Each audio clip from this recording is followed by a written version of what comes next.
produire un document numérique à plusieurs, pour aller plus loin, maîtriser ses données en ligne. Aujourd'hui, on peut difficilement se passer d'un espace de stockage en ligne, que ce soit pour y faire une sauvegarde de ses données, ou pour y accéder plus facilement de n'importe où, ou pour partager des documents sur lesquels on travaille à plusieurs. Le cloud constitue une réponse simple à ce besoin pour les usagers d'Internet que nous sommes. On nous propose régulièrement des espaces de stockage gratuits, fonctionnels, et ce, à de multiples occasions.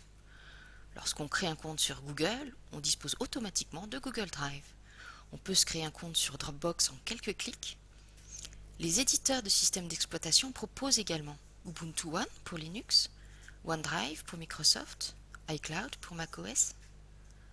L'envergure de ces acteurs d'Internet laisse espérer que ce service sera pérenne, disponible en permanence, en un mot, fiable. Mais quelle garantie avons-nous réellement ? Si on lit en détail les contrats qui nous lient à ces fournisseurs, nous pouvons le savoir précisément, mais sans même les lire. Du fait de la gratuité du service, on peut facilement imaginer qu'au moins certains de ces contrats contiennent des clauses qui déchargent les fournisseurs en cas de défaillance, ce qui relativise la fiabilité du service. On peut aussi parier qu'ils leur permettent de modifier les termes du contrat, voire de l'interrompre, si ça ne correspond plus à la stratégie de la société commerciale qui les fournit. Finalement, en général, on n'a pas réellement de garantie de fiabilité ni de pérennité de ces services. Et que dire de la confidentialité des données ? On peut s'en faire une idée en lisant la politique de confidentialité associée aux services en question.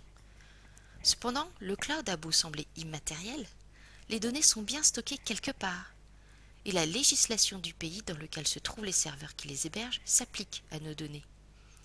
Cela peut susciter quelques inquiétudes si on est attentif à l'actualité relative à la cybersurveillance. Bref, on peut être très content de profiter de tels services gratuitement et tout à la fois s'interroger.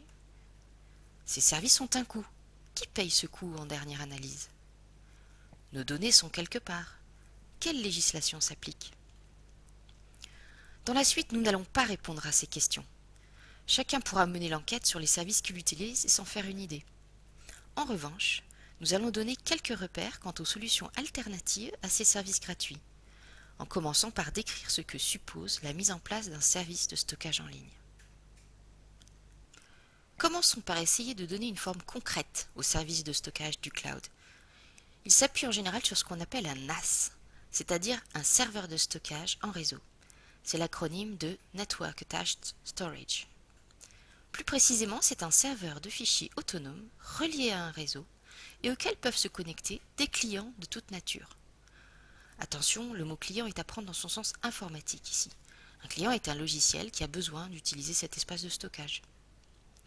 Concrètement, derrière un NAS, il y a donc un matériel et un logiciel. Le matériel est un boîtier qui permet d'empiler des disques durs et le logiciel est une sorte de système d'exploitation dédié à l'exploitation de l'espace de stockage de ces disques et qui permet de rendre les services recherchés, c'est-à-dire l'accès à tout type de clients par le réseau. On donne ici l'exemple de FreeNAS, logiciel open source qui permet d'assurer ces services. Bien sûr, il faut avoir du temps et de l'argent à investir pour mettre en place soi-même un tel dispositif, et aussi la fibre de l'informaticien.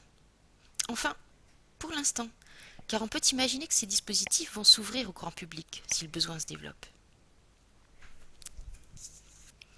Alors, comment faire pour mieux maîtriser ces données ? On peut penser à deux types de solutions. La première consiste à s'appuyer sur les espaces de stockage dont on dispose déjà chez soi. En effet, lorsqu'on s'abonne auprès d'un fournisseur d'accès à Internet, on installe chez soi une box. Bien souvent, cette box contient un disque dur d'une taille assez respectable. Et le fournisseur d'accès propose au minimum un explorateur de fichiers accessible en local pour pouvoir y déposer et récupérer des fichiers. Si on s'arrête là, on est encore bien loin du cloud. Mais les fournisseurs peuvent offrir aussi un accès via le web. C'est le cas par exemple pour la Freebox qui permet avec FreeOS d'agir sur sa box à distance à partir d'un navigateur web. Il existe aussi une appli, Free Companion, qu'on installe sur sa tablette ou son mobile. Parmi les fonctionnalités de l'explorateur de fichiers de FreeOS, par exemple, on trouve la possibilité de partager un fichier ou un dossier en envoyant un lien à ses collaborateurs. Bref, on peut donc être au bureau et accéder au disque dur de sa box et partager un espace avec d'autres. Attention, ce partage est très basique ici. Il suffit de connaître le lien pour accéder à l'espace partagé. Il n'y a donc pas de système d'authentification permettant de limiter cet accès. Mais on peut parier que ces services vont se développer pour se rapprocher de ce qu'offrent aujourd'hui les services gratuits. La seconde solution consiste à s'orienter vers un service payant, en choisissant le prestataire en fonction des garanties qu'il apporte. Les fournisseurs d'espaces de stockage payants sont nombreux et on sait où sont localisés ces serveurs. Par exemple, OVH est un prestataire français qui propose ce type de solution et dont les serveurs sont localisés en France, sur des sites parfaitement connus. Que gagne-t-on par rapport à un service plus classique comme Google Drive ou Ubuntu One? Sans doute un meilleur contrôle du service rendu. On paye certes, mais on paye pour le service qu'on nous rend, ce qui élimine au moins en partie l'opacité quant à la façon dont le fournisseur se rémunère lorsque le service est gratuit.